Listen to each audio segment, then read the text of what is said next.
Good day. Welcome to Cricket Arbitrator. The name is Vivek, and in today's video, we're going to look at a bizarre and an interesting scenario involving hit wicket and white ball. I call it the hit wicket white conundrum, and before we look at the conundrum itself, let us look at the hit wicket dismissal and white ball with a bit more detail.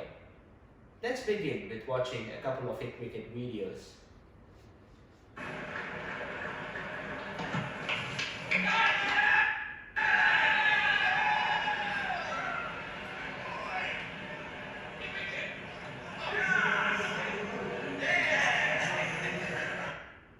That was a pretty straightforward hit wicket dismissal where the batsman, as he's receiving the delivery, loses balance and breaks the wicket all in one motion.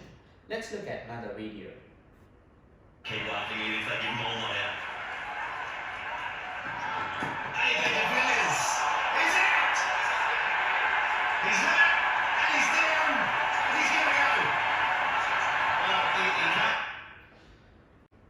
Let us now look at the MCC laws of cricket and what it says about the hit wicket dismissal.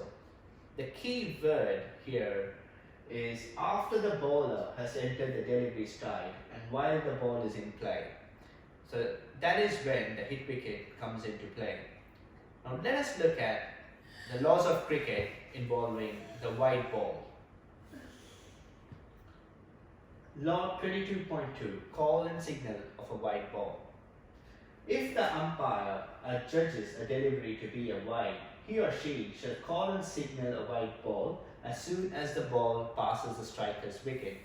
The first part here is pretty straightforward, and all it says is if the umpire considers the delivery to be a wide ball, he or she shall call and signal white ball after the ball has passed the striker's wicket. The second part of this law, however, is a bit bizarre. And I call it bizarre because it says it shall, however, be considered to have been a wide from the instant that the bowler entered his or her delivery stride, even though it cannot be called a wide ball until it passes the striker's wicket. Now, this says that even though the umpire calls and signals a wide ball after the ball passes the striker's wicket, the ball is still considered to be a wide at the instant the bowler has entered the delivery stride. Now, the common denominator with regard to this law and the previous law about hit wicket is that the point where the bowler has entered the delivery stride.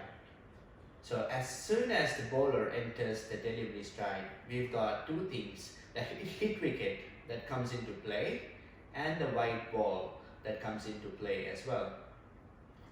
Now, keeping this in mind, we're going to take a look at one more law regarding the wide.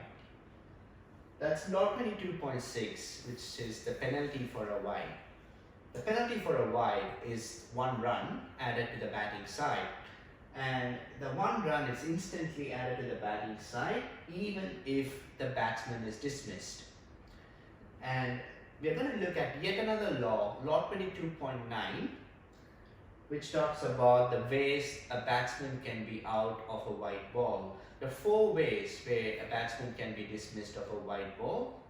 Number 1, hit wicket, obstructing the field, run out, and number 4, stumped. Now, keeping these in mind, let us now use these laws we learned as tools to solve the puzzle that I'll be presenting you now. The conundrum here is the batting side needs 1 run to win from 1 ball, and the bowler, after he enters the delivery stride, the batsman shuffles across and breaks the wicket. And bowler, without realizing this, bowls a wide ball down the leg side. What would be the result? I'm thinking of 3 possibilities here.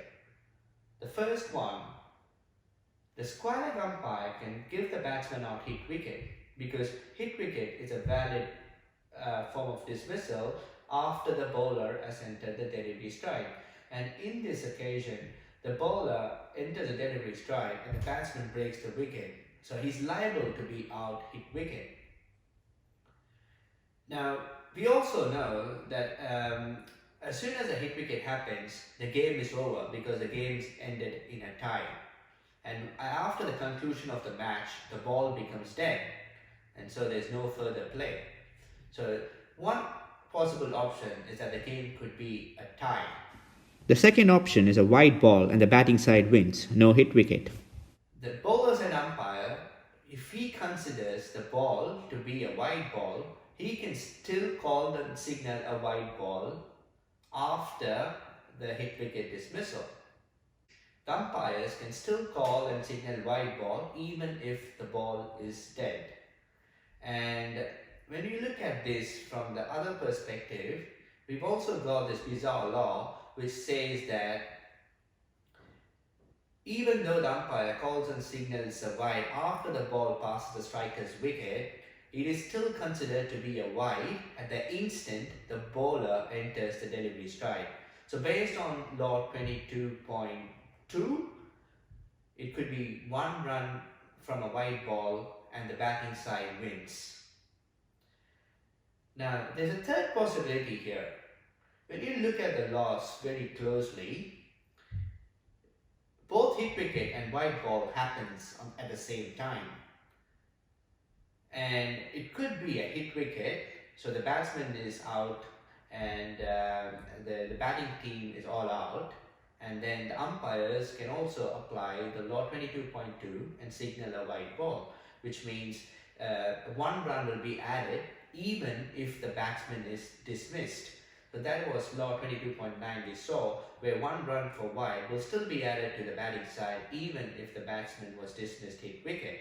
And hit wicket is definitely a valid form of dismissal of a wide ball. So we could end up in a situation where both teams are all out for the fact that the bowler has bowled a wide, the batting side wins. And so this is a very interesting conundrum, and the reason I call it a conundrum is because there is no definitive law that actually tells us which take precedence, the wide ball or the hit wicket. So if you've got any suggestions or thoughts, please feel free to put them on your comments box, and we can have a chat about it. Thank you for watching.